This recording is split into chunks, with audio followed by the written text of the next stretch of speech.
Miami fans, coaches, and it seems even beat writers are livid with the recruiting efforts down in South Florida right now. And it seems like what they're doing is taking out their frustrations by writing fan fiction about how Mike Norvell and the Seminoles are having success as we speak. The Canes have missed out on nearly every major target that they've had on the defensive side of the ball in the 2024 recruiting class, and they're about to miss out on another one that we'll talk about here in just a moment. And two of their top recruits, JoJo Trader and Artavius Jones, are prime flip candidates for the Noles. We'll get to those guys in just a moment as well.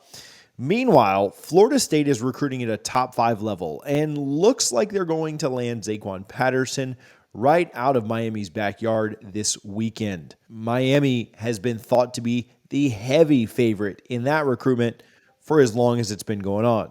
But it still seems like it's the Noles that are about to land Patterson.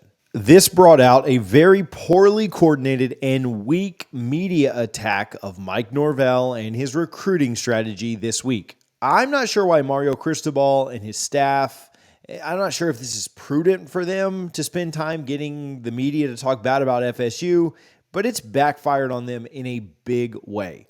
Cane Sport, the On3 site for the Miami Hurricanes, tweeted, Miami is stressing its player development programs in head-to-head recruiting battles with FSU. Miami has 8 projected starters that are products of the transfer portal. Meanwhile, Florida State has 16. The Hurricanes are all in on their current record of developing their traditional recruiting signees and are stressing that to current recruits.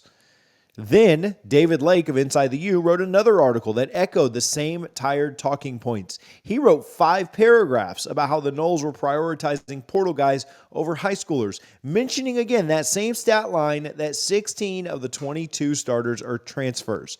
I've been part of media-coordinated attacks or blitzes. I know what it's like when a staff reaches out and says, hey, we want to get this narrative out there, and so help us push it. That's exactly what this is. And I'm not saying it came from Mario Cristobal directly, but it is coming from that Miami Hurricane staff. They understand how far behind they are falling behind Florida and Florida State when Mario Cristobal was supposed to be this godlike recruiter, and they're worried about it. They're upset about it. Now, Miami's not only pathetic for trying this or trying to craft this narrative, but they're also dead wrong. And we're going to talk about that in just a moment. But listen, there's no ad read on today's show. If you enjoy the content, if you like what we're putting out almost on a daily basis, do me a favor and just smash that subscribe button. Let's run those numbers up before we go kick LSU's tail in Orlando. Make sure that you're part of the family here. That's our only ask today. Don't have to go buy anything. Not going to sell you on anything. Just hit that button for me. Now, Miami is super pathetic to try and craft this narrative and try and minimize what Florida State has done in the 2.5, 3 years that Norvell's been in Tallahassee. But if you remember, Norvell got to Tallahassee, and this team wasn't any good. They had just fired the worst coach in program history. What they didn't know is that they were also entering into a global pandemic in Mike Norvell's very first year on the job. Norvell himself didn't find very much success as the weeks started rolling in 2020 and really for the first half of 2021 either. And this significantly hurt his ability to land elite high school talent. They made some good signings. They developed some guys really well that we'll talk about here in just a moment.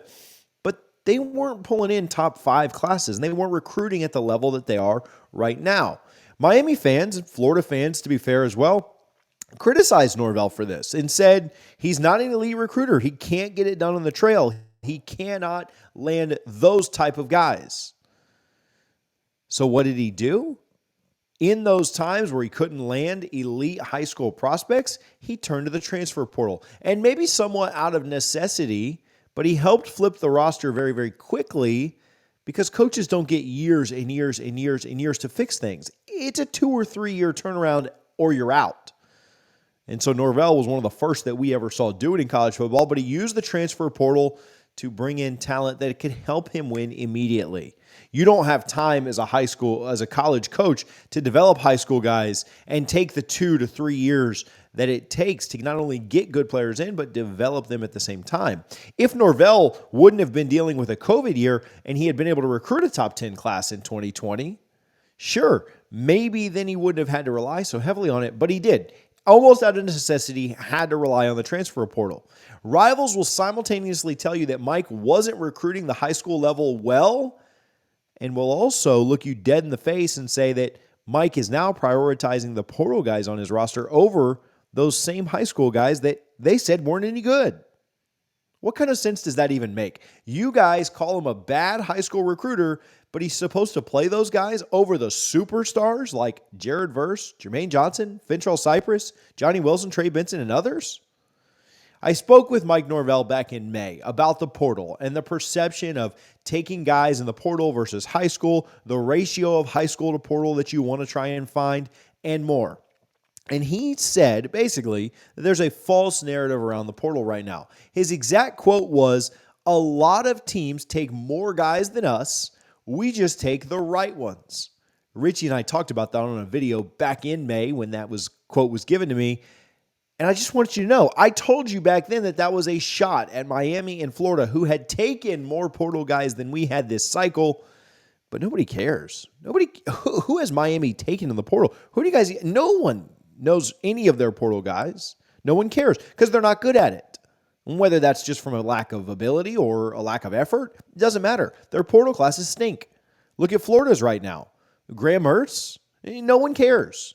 Outside of a couple of Louisiana guys that Billy brought over with him from the Raging Cajuns, nobody cares about any of their transfers.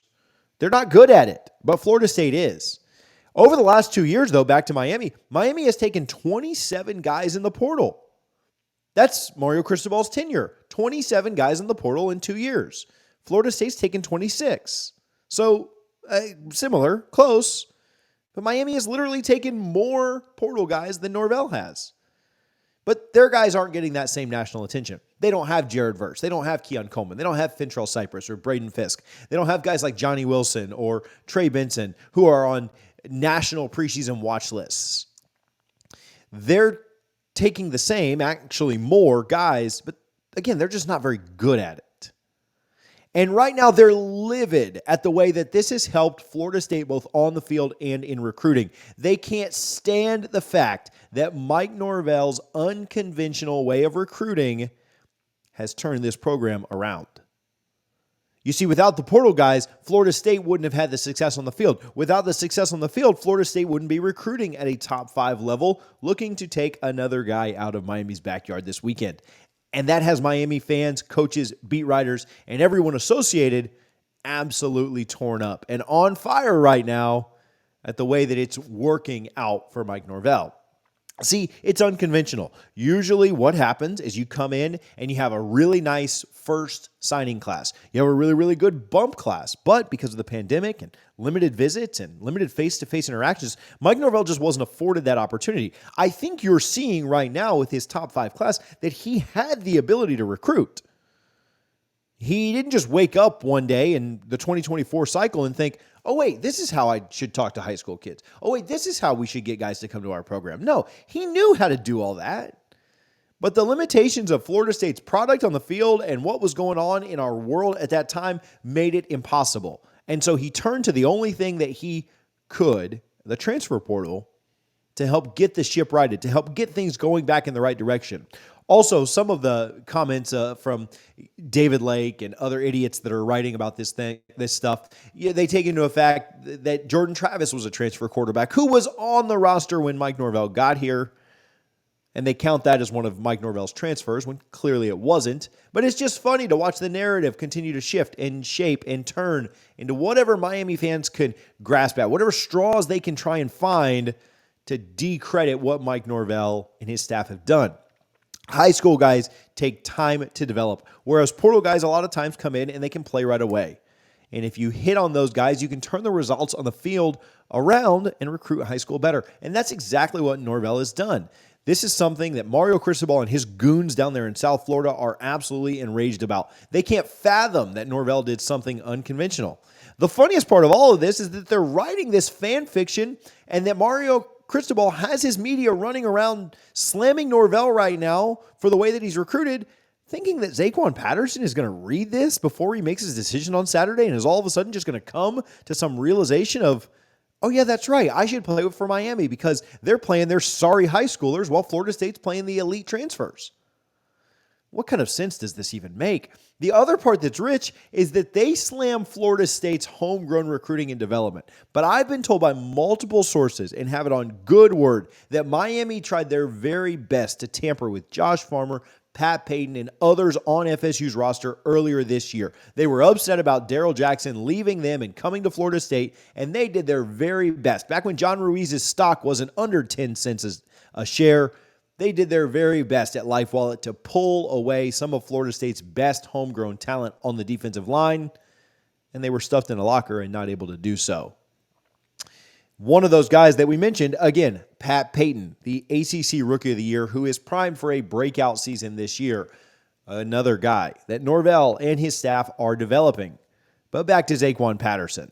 The Noles are looking to pull him in, and their chances are very good. But he's not the only high-profile guy that the Norvell crew and staff are looking to pull right now. Florida State is going after some massive fish. And we'll tell you who all of those guys are if you click this video right here.